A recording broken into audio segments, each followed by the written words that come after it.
I've got him down as a PE, which was the pace angle, and he was drawn in 15. Yeah. So he had a lot of work to do to get there. Good performance. It was. Right, let's go back to Yarmouth.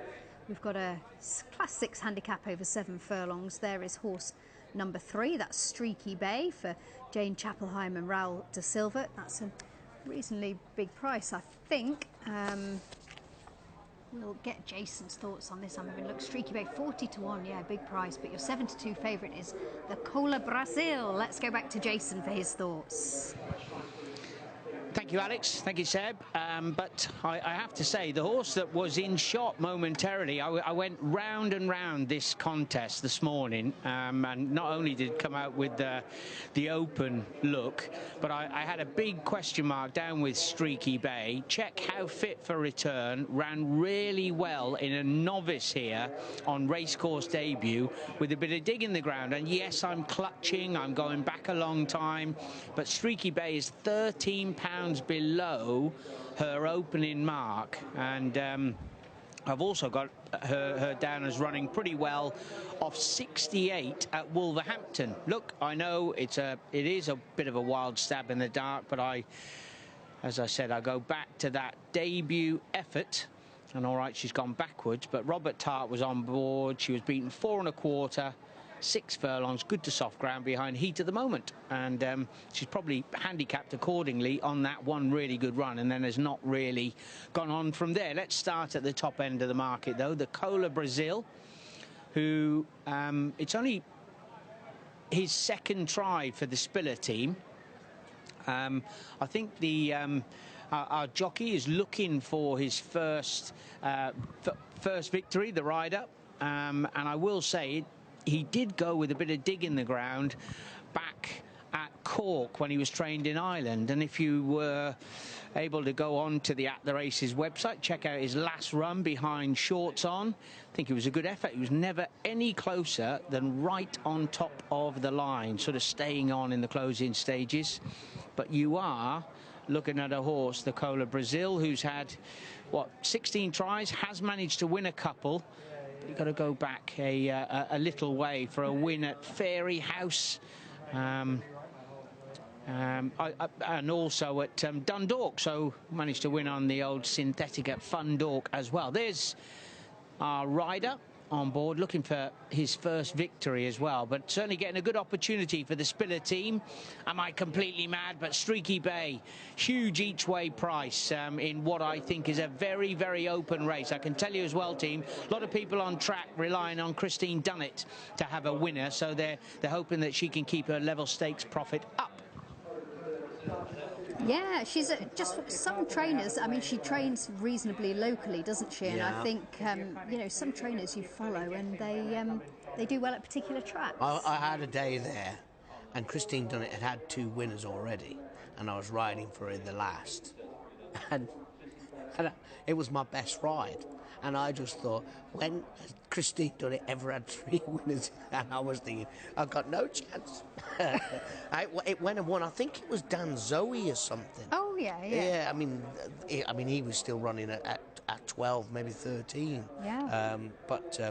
Yeah, Christine does really well, especially at Yarmouth. She's only down the road. Yeah, exactly. Yeah, I had plenty of rides for her, especially at Yarmouth. Yeah, well, good luck. I'm just having a look up a little bit of info about Kenna Williams de Oliveira, who has had about 10 rides, I think, over in Ireland, and will be pretty keen to get a win on the board here. So good luck to him as he takes the ride on the Cola Brazil.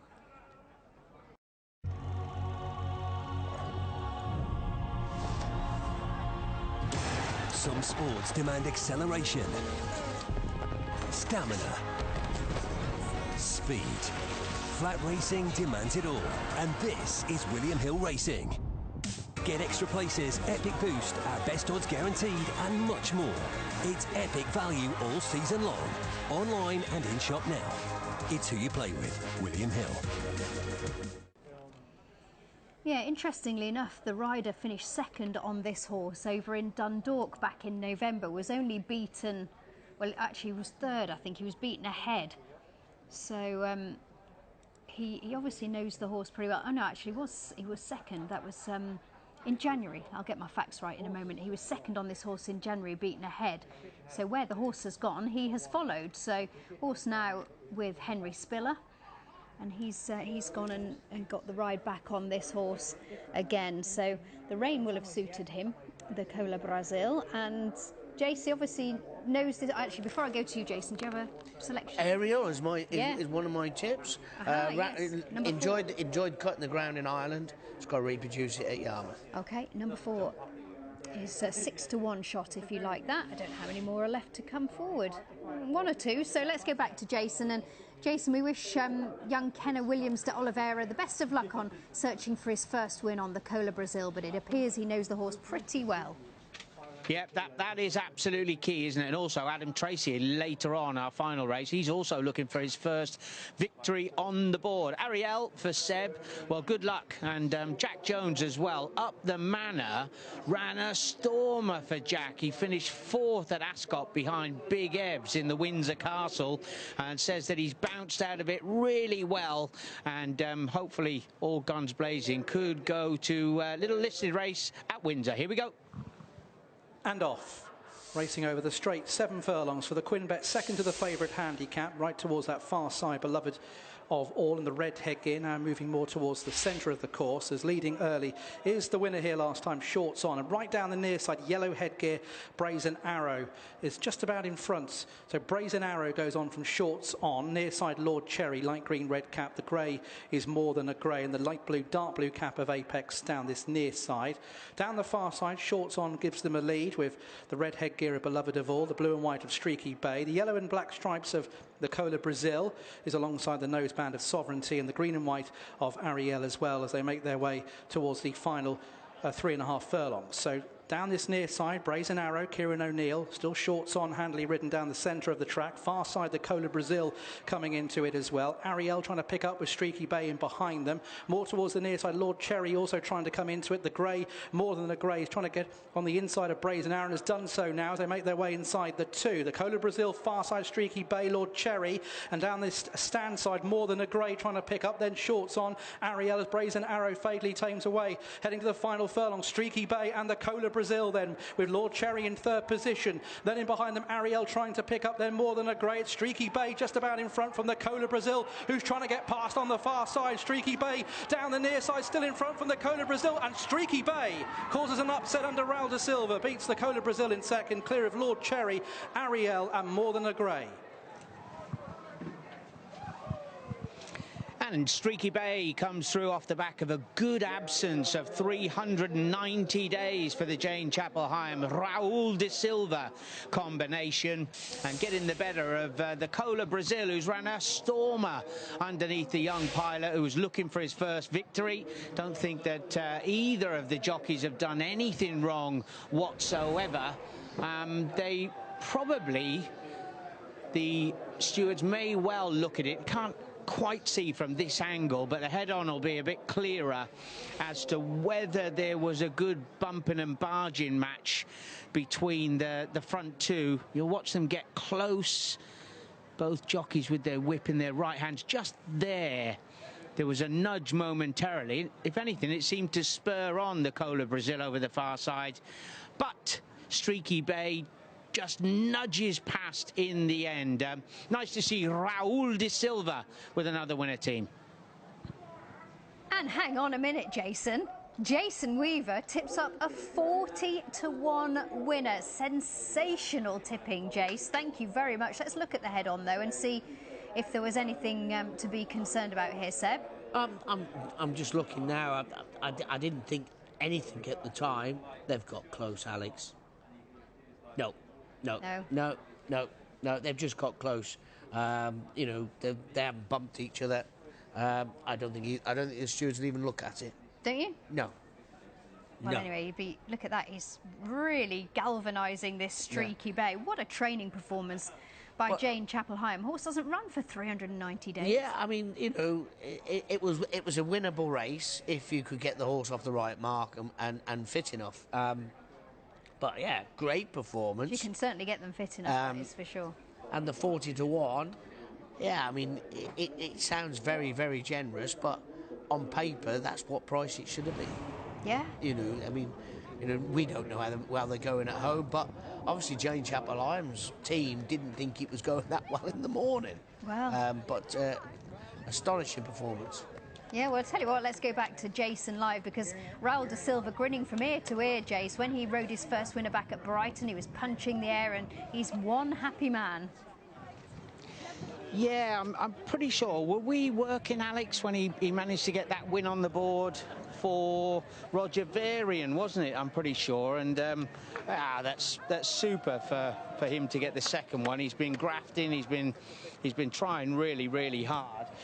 Sir Winston and obviously Streaky Bay getting the job done. There's the nice win picture for Connections. I don't know if Raul had been riding Streaky Bay beforehand. The debrief with the owners, hopefully they've had a pound on as well. They were certainly whooping and hollering as he was walking back in. A well-earned drink as well for this little filly. She was fit, wasn't she? Well prepped by Jane and the team, that is for sure. And the squad are not shy of having a pound on.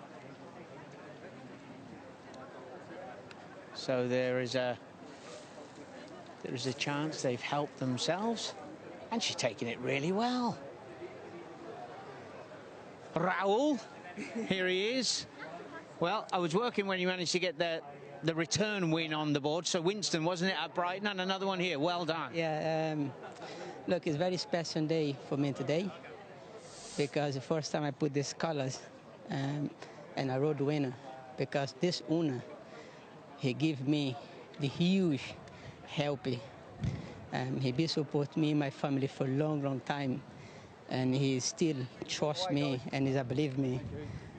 This is a very special day, and I'm not going to forget this day. And of course, look, she was a big price. Let's not get kicked. She was a big price, but you were real positive on her.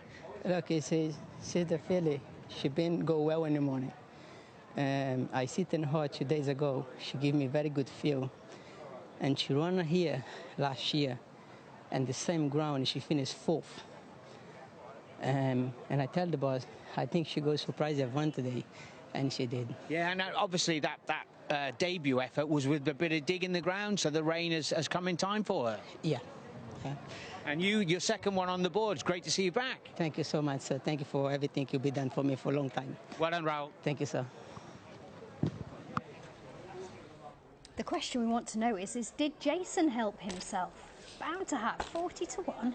Well, he's been picking these outsiders all day, Alex. He knows one might go in at some stage. Oh, listen, he's a shrewdie, isn't he? And look at that, Streaky Bay beating the Cola Brazil, 40 to 1 the winner, 7 to 2 favourite. Well done, Jace. Yeah. Seriously. I'm envious. Bold, yeah. Well, bold tipping and putting his neck on the line there, and he was well rewarded. Well done, Jace.